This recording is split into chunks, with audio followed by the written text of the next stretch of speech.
Haleluya, puji Tuhan, kita berbahagia karena kita memiliki Allah yang sangat besar, Allah yang luar biasa memelihara kehidupan kita dari hari ke hari. Puji Tuhan, Bapak Ibu, keluarga besar GPD El Shaddai Magelang, Allah baik bagi setiap kita. Kita akan sama-sama merenungkan kebenaran firman Tuhan di dalam pembacaan kita pada hari ini. Khususnya renungan kita pada hari ini saya mengambil di dalam Yesaya pasal 7 ayat 1 sampai ayatnya yang ke-25.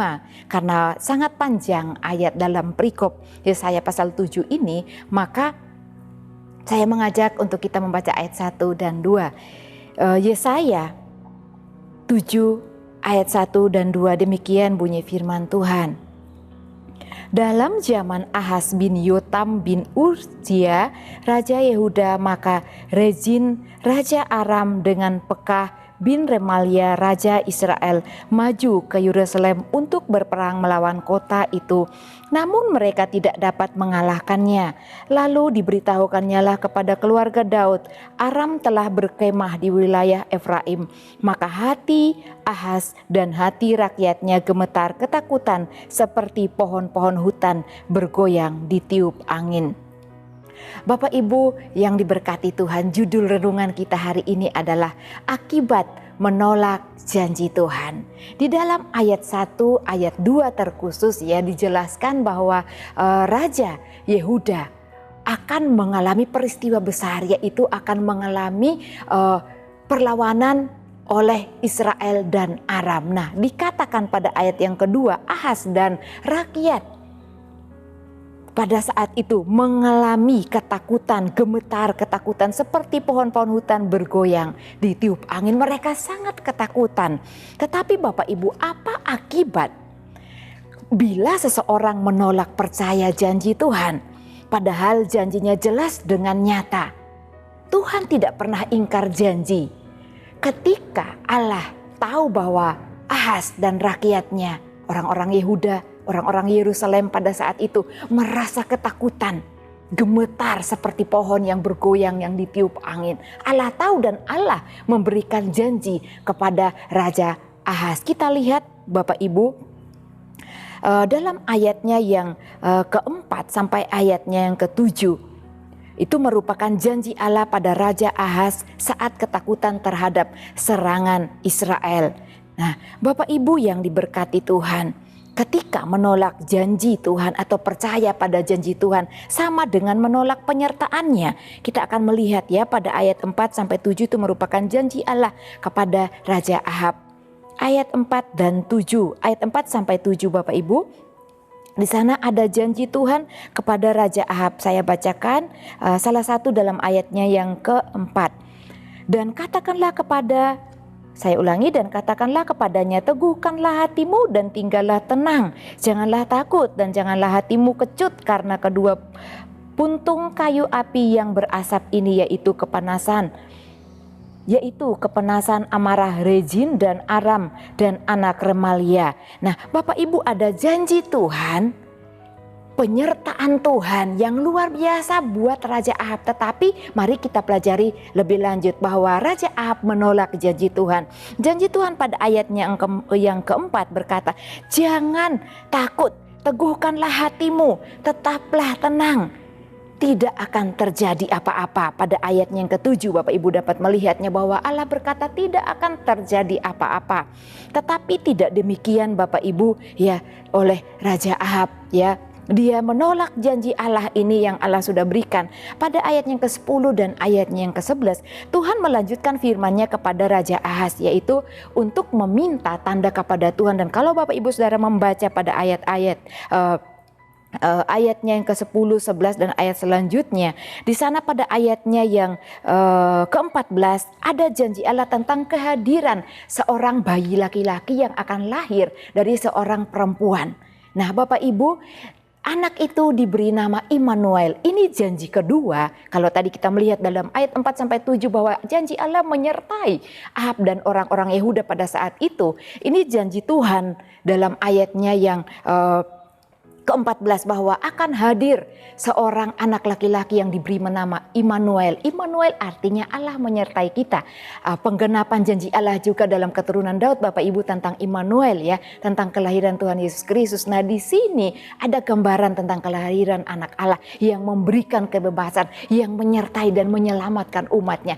Allah berkata, kamu Raja Ahab bersama seluruh orang Yehuda, aku akan memberikan keselamatan, aku akan meluputkan kamu. Bapak Ibu, luar biasa sekali janji-janji Allah kalau Bapak Ibu membaca dari ayat 1 sampai ayat yang ke-25.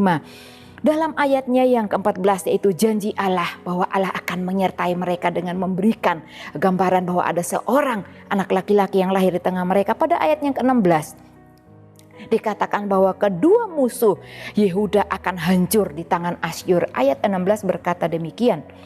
Saya akan bacakan. Sebab sebelum anak itu tahu menolak yang jahat dan memilih yang baik, maka negeri yang kedua rajanya engkau takuti akan ditinggalkan kosong. Artinya akan musnah Bapak Ibu orang-orang yang melawan Yehuda. Tetapi Bapak Ibu yang diberkati Tuhan, Ahaz menolak janji Tuhan dan ini berakibat fatal karena Raja Ahab menolak dan tidak percaya kepada janji Tuhan. Dampak ya, ketika Raja Ahab menolak Raja Tuhan, kita akan melihat dampaknya. Namun sebelumnya kita melihat pada ayat yang ke-13 Bapak Ibu Saudara. Ayat 12, mohon maaf ayat 12. Tetapi Ahaz menjawab, aku tidak mau meminta, aku tidak mau mencobai Tuhan. Bapak Ibu, ini hanya jawaban yang seolah-olah kedengarannya baik ketika Ahaz berkata demikian. Tetapi sebenarnya Ahaz sedang berkata, sedang menjelaskan bahwa dia lebih baik memilih mengandalkan pertolongan kekuatan Asyur, karena saat itu Raja Ahaz sedang meminta pertolongan kekuatan Raja Asyur untuk menolongnya menghadapi Aram dan Israel. Bapak Ibu yang dikasihi Tuhan, penolakan ini tentu tidak berkenan di hadapan Tuhan. Allah sedemikian rupa memberikan firman-Nya, menjanjikan bahwa ketika dia tetap percaya kepada Tuhan, tetap mengandalkan Tuhan, bukan mengandalkan manusia, bukan mengandalkan bangsa Asyur, Allah akan menyertai dia dan tidak ada apa-apa yang terjadi. Firman Tuhan katakan pada ayat yang ke-7. Tetapi Raja Ahab tetap menolak dengan berkata secara halus, aku tidak mau mencobai Tuhan. Padahal yang menyuruhnya untuk meminta tanda Bapak Ibu adalah Allah sendiri. Nah, ketika ya dampak ketika Raja Ahab menolak untuk mempercayai, meyakini, mengandalkan kuasa Tuhan melalui firman yang disampaikan oleh Nabi Yesaya. Pada ayatnya yang ke-17. Asyur akan menekan Yehuda dan Yerusalem. Bapak Ibu, Asyur akan menekan Yehuda dan Yerusalem. Luar biasa sekali. Ketika Allah murka kepada orang-orang yang menyepelekan firman-Nya, menyepelekan janji-janji Allah di dalam firman Tuhan. Dia balik. Seharusnya Yehuda akan mengandalkan Asyur sebagai topangan kekuatan mereka untuk melawan Israel dan Aram. Tetapi tidak demikian dengan Tuhan. Sesungguhnya Asyurlah yang akan menekan dan menghancurkan Yerusalem pada ayat yang ke-17. Bapak Ibu, ayat yang ke-18 sampai ayatnya yang ke-25 itu serangkaian hukuman Allah kepada Ahab dan orang-orang Yehuda. Akibat karena mereka menolak percaya pada janji Tuhan. Ayat 18 dikatakan pada ayat yang ke-18 tentang hukuman yang akan terjadi kepada Ahab dan rakyatnya ya. Ayat 18, pada hari itu akan terjadi Tuhan bersuit memanggil lalat yang ada di ujung anak-anak sungai Nil dan memanggil lebah yang ada di tanah Asyur. Artinya Bapak Ibu, Tuhan akan memakai Asyur untuk mempermalukan Yehuda dan Raja Ahab. Pada ayatnya yang ke-18, seperti lalat yang menjijikan dan mendatangkan penyakit, dan juga seperti lebah yang menggigit, yang menyekat mereka dan menyakitkan mereka. Demikianlah Asyur bagi Yehuda dan Yerusalem. Asyur dipakai Tuhan untuk menghancurkan mereka. Nah, pada ayat yang ke-20 dikatakan bahwa Ayat 20 sebaiknya saya bacakan Bapak Ibu. Pada hari itu dengan pisau cukur yang dipinjam dari sebelah sungai Efrat, yakni Raja Asyur, Tuhan akan mencukur kepala dan bulu paha. Bahkan pisau itu akan melenyapkan janggut juga. Bapak Ibu yang dikasihi Tuhan, ini adalah dampak ketika seseorang mengabaikan janji Allah, mengabaikan janji firman Tuhan. Dan ini juga berlaku bagi setiap kita.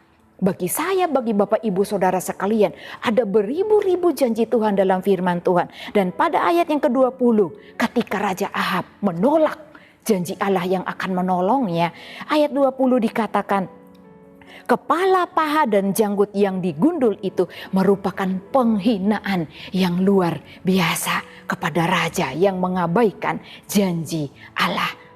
Ayat 23 sampai ayat yang ke-25. Di situ juga adalah penghukuman secara ekonomi, pengepungan Asyur akan Yerusalem akan membuat mereka melarat. Bapak Ibu, ada kemelaratan yang terjadi, ada kesulitan, kesusahan yang terjadi di sana, dan itu terjadi dan sangat luar biasa bagi penduduk Yehuda yang ada di kota Yerusalem.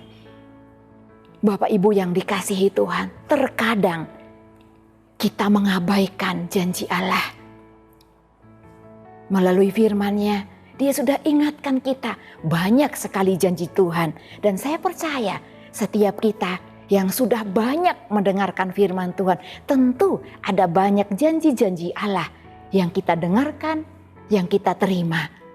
Oleh karena itu Bapak Ibu, mari kita meyakini, kita berpegang teguh, meyakini, mengimani bahwa janji Allah itu akan tergenapi di dalam kehidupan kita. Jangan meremehkan, jangan kita menyepelekan firman Tuhan. Itu hanya sebatas pengetahuan kita, itu hanya sebatas omongan. Tidak Bapak Ibu, janji Tuhan adalah ya dan amin, dan pasti akan digenapi oleh Tuhan. Terkadang di dalam kehidupan kita, ketika kita memahami janji-janji Allah itu hanya sebatas pengetahuan kita dan tidak diimani oleh kita di dalam setiap kehidupan kita. Mungkin juga karena ada hal-hal yang masih kita andalkan dalam kehidupan kita, baik itu kepintaran kita, kepandaian kita, kehebatan kita, harta benda yang kita miliki, bahkan kekuasaan dan kedudukan yang kita miliki terkadang membuat kita meremehkan janji Allah. Kenapa? Karena kita merasa bisa, kita merasa kuat, kita merasa sehat. Apa saja kita dapat lakukan. Bapak Ibu, segala sesuatu mari kembali kita ingat, semua itu milik Tuhan, semua itu dari Tuhan. Jadi tidak ada yang dapat kita andalkan dari kehidupan kita. Kalau Raja Ahaz mengandalkan Asyur yang kuat akan menopang mereka, memberikan kekuatan melawan Israel dan Aram. Tidak demikian dengan Tuhan. Hanya Allah lah yang maha tinggi. Hanya Allah yang layak kita andalkan di dalam kehidupan kita. Puji Tuhan Bapak Ibu yang berkati Tuhan. Ketika kita tahu janji Tuhan, jangan sebatas di dalam pikiran kita, tetapi lakukan, imani, percayai janji Tuhan itu akan tergenapi di dalam kehidupan kita. Rasakan kuasa Tuhan, penyertaan Tuhan yang ajaib, dan biarkanlah setiap janji firman Tuhan itu terukir di dalam hati kita. Ada satu janji firman Tuhan yang saya ingin bagikan di dalam Efesus 3 ayatnya yang ke-20 Bapak Ibu. Ini salah satu janji Allah, janji Tuhan di dalam kehidupan kita yang dapat kita imani dan kita lakukan di dalam kehidupan kita dalam setiap detik Bapak Ibu. Efesus 3 ayat 20 ya.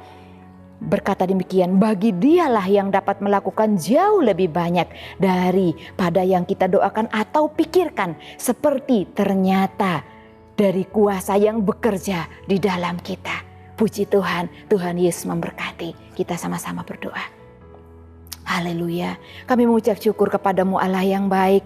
Ini hidup kami di hadapan-Mu Tuhan. Mari kuatkan kami dengan kuasa Roh-Mu, yaitu Roh Allah yang hidup, yang menaungi, berkuasa di dalam kehidupan kami. Agar kami di setiap detik kehidupan kami mau percaya dan merenungkan, mengandalkan janji-janji-Mu Tuhan, firman-Mu yang ada di dalam kehidupan kami. Tolong kami supaya kami tidak menjadi sombong, sehingga kami tidak meremehkan firman Tuhan. Terima kasih Bapa yang baik. Ya Allah, jalan-Mu adalah kudus. Allah manakah yang begitu besar seperti Allah? Engkaulah Allah yang melakukan keajaiban. Engkau telah menyatakan kuasa-Mu di antara bangsa. Terima kasih Tuhan, kami percaya Engkau akan menyatakan kuasa-Mu, pembelaan-Mu bagi keluarga GBD El Shaddai Magelang. Di dalam nama Tuhan Yesus Kristus kami berdoa. Haleluya. Amin.